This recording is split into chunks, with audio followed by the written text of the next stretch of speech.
दिवाळीचा गोड पदार्थ म्हणजे रव्याचे लाडू करणार आहोत. बघता क्षणी खाऊ वाटणारा असा हा लाडू आहे. चला तर मग रेसिपीला सुरुवात करू. नमस्कार, मी गौरीज रेसिपीमध्ये तुमचं खूप खूप स्वागत आहे. आज आपण रव्याचे लाडू करणार आहोत. त्याच्यासाठी मी बारीक रवा 1 किलो घेतलेला आहे. त्याचप्रमाणे अर्धा किलो मैदा घेतलेला आहे आणि ह्या बाउलचंच प्रमाण मी ठेवलेलं आहे. हे 2 बाउल आपण साजूक तूप घेतले, वेलची पूड, मनुके आणि साखर घेतलेले आहे. साधारणतः 4 बाउल ही साखर आहे, पण आपल्याला जेवढी बसते तेवढी आपण ह्याच्यात घालणार आहोत. चला तर आपण लाडूला सुरुवात करू. जाड बुडाची कढई इथे घेतलेली आहे आपण. आता त्याच्यामध्ये मी हा अर्धा किलो रवा घालते. चाळलेला आहे रवा. तोंडात घालताच विरघळणारे हे लाडू आहेत आपले. सुरुवातीला थोडंसं ह्याला आपण भाजून घेऊ आणि मग आपण ह्याच्यात तूप घालायचं.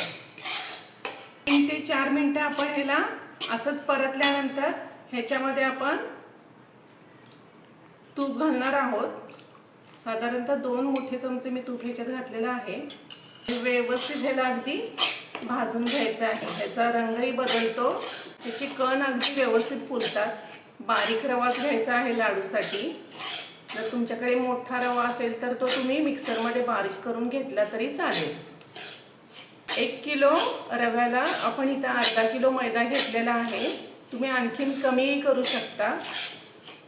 अतिशय छान आपले हे तोंडात घालताच विरघळणारे लाडू होतात आणि पांढरे शुभ्र 1-2 महिने अगदी व्यवस्थित आहे तसे राहतात.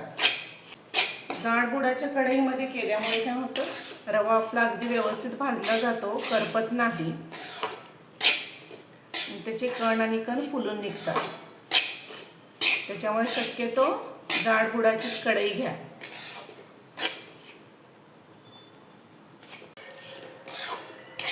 सात ते 8 मिनिटांमध्ये आपला छान रवा फुललेला आहे. मी आणखीन 1 चमचा तूप त्याच्यात घातलेलं होतं. साधारणतः 3 ते 3.5 चमचे मी तूप ह्याच्यात घातलेलं आहे. रव्याचा कलरही बघा बदललेला दिसतो. इतकाच ठेवायचा आहे. आता ह्याला आपण काढून घेऊ आणि दुसरा रवा देखील अर्धा किलो आपण ठेवलेला आहे, तो असाच भाजून घेऊ. राहिलेला दुसरा अर्धा किलो रवा देखील आपला व्यवस्थित भाजून झालेला आहे. ह्याला देखील आपण काढून घेऊ. 1 किलो रवा आपला अगदी व्यवस्थित भाजून झालेला आहे. कच्चा ठेवायचा नाही, अगदी व्यवस्थित भाजून घ्यायचा, नाहीतर कच्चट असे त्याला वास येतो. आता त्याचप्रमाणे अर्धा किलो मैदा देखील आपण व्यवस्थित भाजून घेऊ. मैदा नाजूक असतो, त्याच्यामुळे अगदी लक्षपूर्वक त्याला भाजून घ्यायचं आहे. हे आपले तापलेले असल्यामुळे पटपट भाजला जातो, त्याच्यामुळे ह्याला सतत असं हलवलं पाहिजे आपल्याला. 2 ते 3 मिनिटं ह्याला भाजून झालेलं आहे. आता ह्याच्यामध्ये देखील आपण तूप घालू.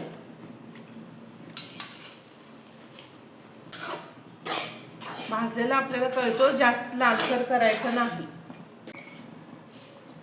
मैदाही आपला अगदी व्यवस्थित भाजून झालेला आहे. ह्याचा कलरही बदललेला आहे.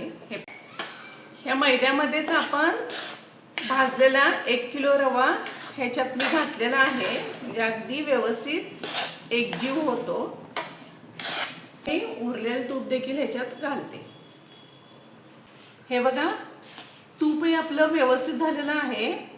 आता आपल्याला वाटतं ह्याच्यात तूप नाहीये, पण ह्याला थोडंसं आपण टॅप केलं ना, आपल्याला तूप आलेलं दिसतं वर. त्याच्यामुळे अगदी परफेक्ट ह्याच्यात तूप आहे. आता काही घालण्याची गरज नाहीये. जर समजा तूप कमी वाटलं किंवा नाही असं वाटलं तर थोडं गरम करून तुम्ही त्याच्यात घालू शकता, पण शक्यतो लगेच घालू नका. आता ह्याला आपल्याला थंड करायला ठेवायचं आहे. कोमट असताना साखर घालायची, गरम ह्याच्यात साखर घालायची नाहीये. हे कोमट झालेलं आहे, पूर्ण थंड नाही करायचं ह्याला. हे पहा, ह्याचं तूपही छान आपल्याला दिसतं सुटलेलं. आता ह्याच्यात ना आपण साखर घालू. 1 बाउल.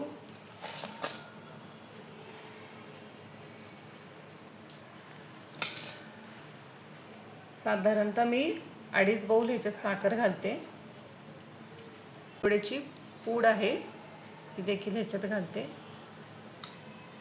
आणि ह्याला अगदी व्यवस्थित मिक्स करून घ्यायचं आहे आपल्याला. याच्या सगळ्या गुठळ्या मोडल्या पाहिजेत.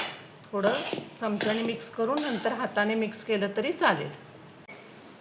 ह्याच्यात साखर मिक्स करून झालेले आहे व्यवस्थित. वेलदोड्याची पूड आणि साखर दोन्ही घातलेले. आता आपण ह्याचे लाडू वळवूत. हे पहा, अगदी छान आपला हा लाडू तयार झाला आहे. मऊ आणि छान आपला रव्याचा लाडू तयार झाला आहे.